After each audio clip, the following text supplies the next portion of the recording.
Salut les Vatosokos, j'espère que tout le monde se porte bien. On se retrouve une nouvelle fois pour un nouveau débrief, cette fois-ci de Nice contre le Paris Saint-Germain. Bon, on va dire, on a assisté à un match de football, on va dire ça comme ça, parce que pour pas être trop méchant, alors oui, on est déjà champion, oui, il reste plus beaucoup de matchs, oui, c'était l'équipe B, pas de Dembélé, pas de Mbappé, enfin, pas de Donnarumma, pas de Nuno Mendes, enfin, beaucoup d'absents. Mais une équipe remaniée, une compo complètement différente. Alors moi, je vous dis franchement, quand j'ai vu la compo, j'ai eu un petit peu peur parce que Nice, quand même, ça reste une bonne équipe de Ligue 1. En plus, c'était chez eux. Une bonne ambiance là-bas, une ambiance chaud bouillante. On connaît l'ambiance de Nice. Donc, je m'attendais quand même pas à une victoire du Paris Saint-Germain. Alors oui, on gagne 1-2. On aurait pu faire un clean sheet, on l'a pas fait. D'ailleurs, le fautif, je dirais qui c'est le fautif sur le but de Nice.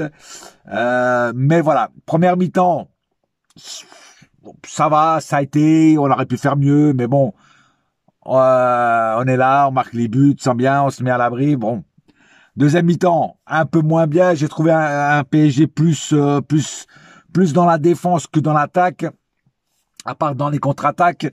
Mais sinon, voilà, un PSG un petit peu, je veux dire, qui roule au gasoil. Tu vois ce que je veux dire?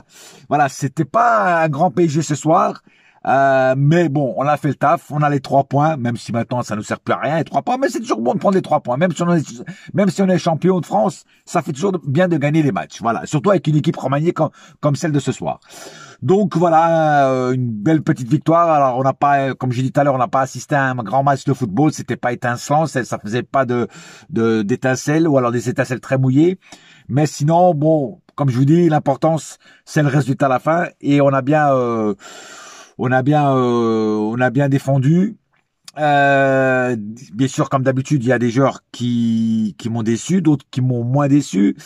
Je parle surtout des nouvelles recrues. Et mais bon, voilà, l'important c'est ça, c'est le résultat à la fin. Donc il n'y a pas grand chose à dire sur ce match-là. C'est deux mi-temps qui se ressemblent, mais pas plus. Voilà. Donc on va passer tout de suite aux statistiques du match. 12 tirs du côté niçois, 11 du côté PSG, donc en tir ça se vaut. D'ailleurs le carton rouge, je vais revenir au carton rouge. 4 tirs cadrés des deux côtés, voilà.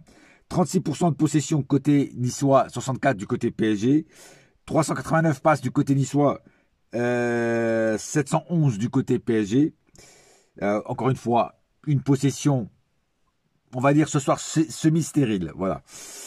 87% de précision de passe du côté niçois, 90 du côté PSG, 13 fautes du côté niçois, 10 du côté PSG, un carton jaune du côté niçois, 3 du côté PSG, un carton rouge du côté niçois, 0 du côté PSG. Alors un carton rouge justement du côté niçois qui est largement mérité.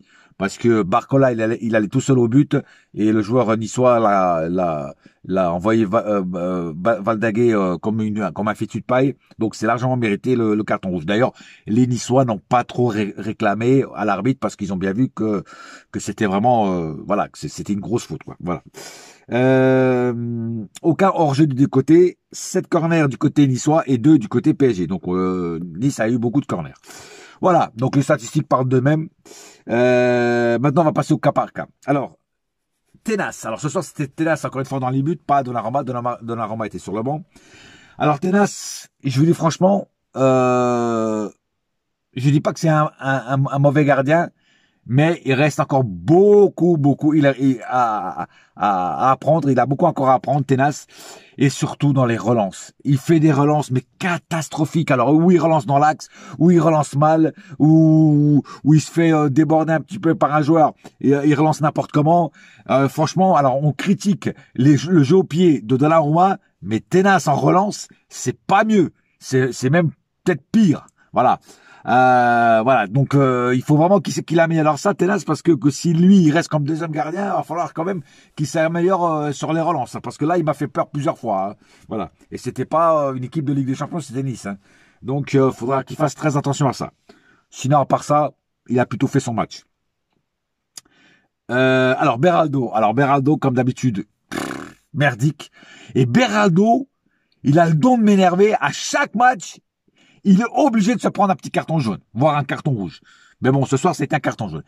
Il me fait rappeler Verratti à ses débuts. Verratti, à chaque fois qu'il rentrait sur le terrain, il se prenait un carton jaune. Ah, il fallait qu'il se prenne un carton jaune, Verratti. Eh ben, Beraldo, c'est le frère de Verratti. Il faut qu'il se prenne un putain de carton. C'est incroyable, ça.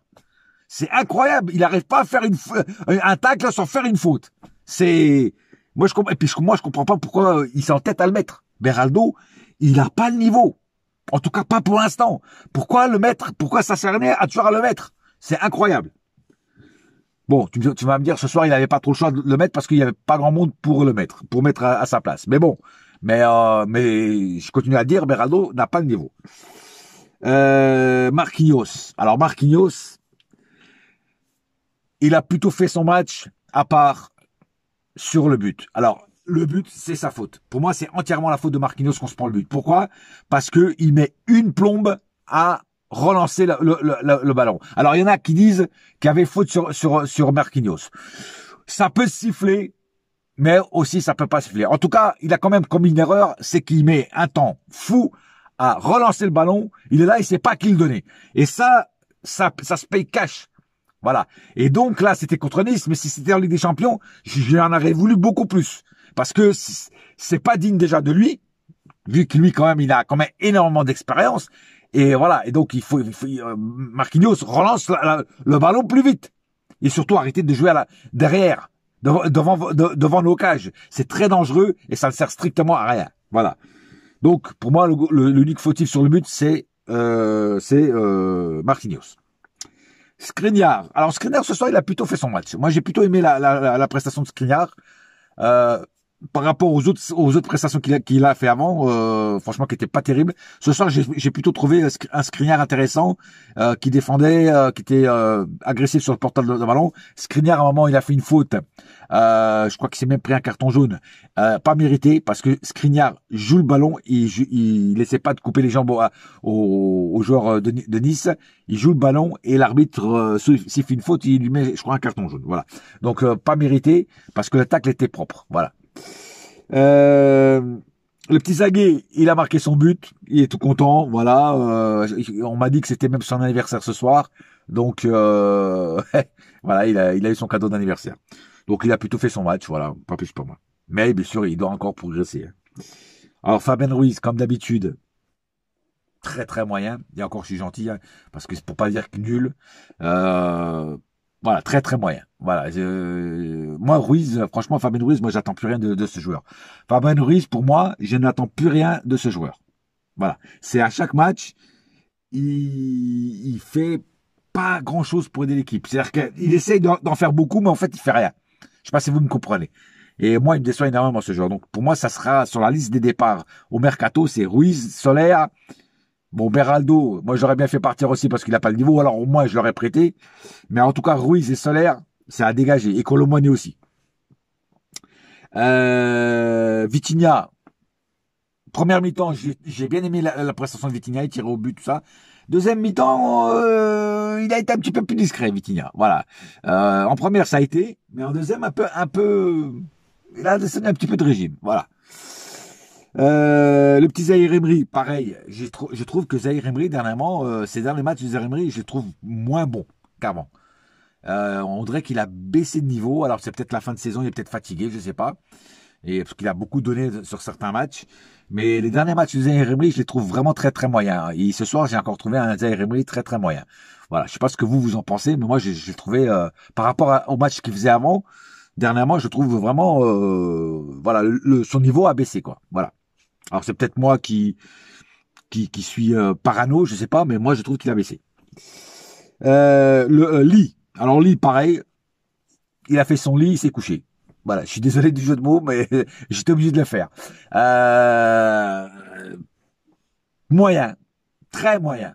Voilà, pas vraiment décisif sur ce qu'il faisait. Donc voilà, on va dire un très très moyen match de Kang In Lee parce que franchement, j'ai pas vu un Kang In Lee extraordinaire encore ce soir. Ramos. Alors Ramos, c'est vraiment, il m'a déçu énormément. Alors, il a très peu de ballons, c'est vrai, mais il peut largement faire mieux. Alors, il décrochait de temps en temps, mais il venait défendre aussi. Par contre, ça, c'est un avantage. Mais très très déçu de Ramos. Il a été vraiment un petit peu, voire même beaucoup transparent. Et j'attends beaucoup plus de Ramos. Voilà. Donc ce soir, vraiment, il était pas dans son match. Voilà. Et enfin, le petit Barcola. Et alors lui, c'est pour moi le seul joueur que je mettrais dans le top ce soir parce que c'est le meilleur joueur côté PSG sur le terrain. Barcola, non seulement il marque le but, mais il fait une passe D à Zagué pour le deuxième but et il a fait du mal sur son côté aux joueurs de Niçois, aux défenseurs niçois. Il les mettait dans le vent à chaque fois. Voilà. Et Barcola, ce soir sur le terrain, ça a été le meilleur Parisien pour moi sur le terrain côté parisien. Voilà, c'est le MVP du match. Voilà, sinon, les rentrées de Solaire, ça n'a pas apporté grand-chose. Qui c'est qui est rentré encore? Asensio n'a pas été mauvais. Il a essayé d'amener du fond de jeu. Il a tiré quelques fois au but, donc il n'a pas été mauvais. Il a fait le temps qu'il a joué, il a plutôt été assez bon dans l'ensemble. Voilà. Voilà, pas plus à dire sur ce match qui, pour moi, est un match de fin de saison, qui est pas trop, on va dire, c'est pas trop ça, quoi. Mais bon, c'est comme ça, on est déjà champion, donc les joueurs se préservent. Bon, l'importance, comme je dis tout à l'heure, c'est le résultat. On gagne à l'extérieur, on ramène les 3 points, et c'est le plus important dans ce match, c'est ça. Voilà. Sur ce, je vous laisse, pas plus à dire. Un seul cœur, un seul club, c'est Paris ma gueule. Yes, my friend. Et la saga continue. Allez, bonne soirée. Ciao. Bouya!